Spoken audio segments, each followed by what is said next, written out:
काफ़ी अंधेरा था, पता नहीं चला किसकी गाड़ी है। मैं वहाँ गई, तो देखी कि एक आवाज़ आ रही है, तो वो मेरी देवरानी की आवाज़ थी। फिर जब मैं गाड़ी के पास गई, तो किसी आदमी ने मेरी देवरानी को ज़बरदस्ती गाड़ी के अंदर खींच रखा था और मतलब गंदे तरीके से उसे अपने बस मतलब अंदर खींचकर उसे पकड़ के जकड़ लिया था अपने अंदर। ये चिल्ला रही थी। मैंने उन्हें ज़बरदस्ती खींचकर बाहर किया, अपनी देवरानी को और उसे भी मतलब धक्का देके अंदर करके उसका दरवाज़ा गेट का बंद कर दी। महिलाओं ने प्रेस वार्ता के माध्यम से लगाई न्याय की गुहार। दबंग पर घिनौनी हरकत करने का लगाया आरोप। जी आपको बता दें कि बांसगांव थाना क्षेत्र के एक गांव की दो महिलाएं मंगलवार की दोपहर 12 बजे गोरखपुर जर्नलिस्ट प्रेस क्लब सभागार पहुंचकर किया प्रेस वार्ता। प्रेस वार्ता के दौरान महिलाओं ने बताया कि 28 दिसंबर को मेरे गांव के एक व्यक्ति की मृत्यु हो जाने के कारण घर के सभी पुरुष सदस्य उसके दाह संस्कार में गोला गए हुए थे।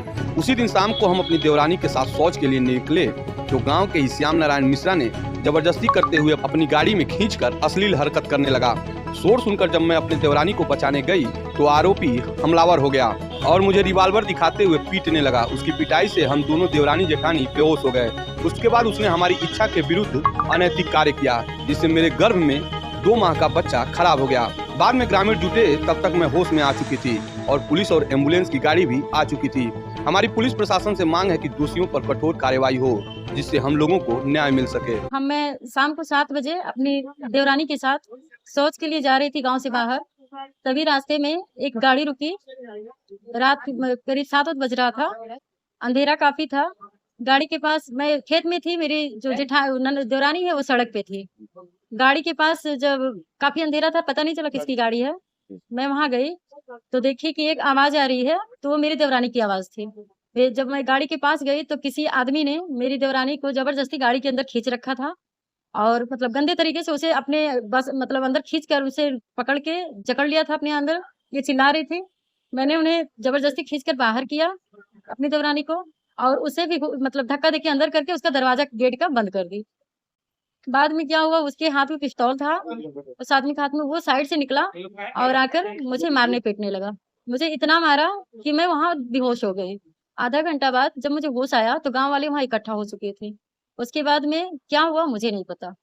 उससे शिकायत आपने कहीं की? जी, मैं थाने पे शिकायत की थी, बांसगांव थाने पे और एम्बुलेंस के लिए वहाँ कोई सुविधा नहीं थी हमारे यहाँ गाड़ी की। तो करीब 1.5 घंटे के बाद एम्बुलेंस आई वहाँ, फिर मुझे हॉस्पिटल लेके गई, इंजेक्शन लगा मुझे। आधा घंटा मेरा ट्रीटमेंट हुआ, फिर मुझे थाने पे भेज दिया गया। थाने पे लोगों ने गंभीरता से मेरी बात नहीं ली और उन्होंने कहा कि जाओ मेडिकल जब हो जाएगा उसके बाद ही कुछ बताएँगे।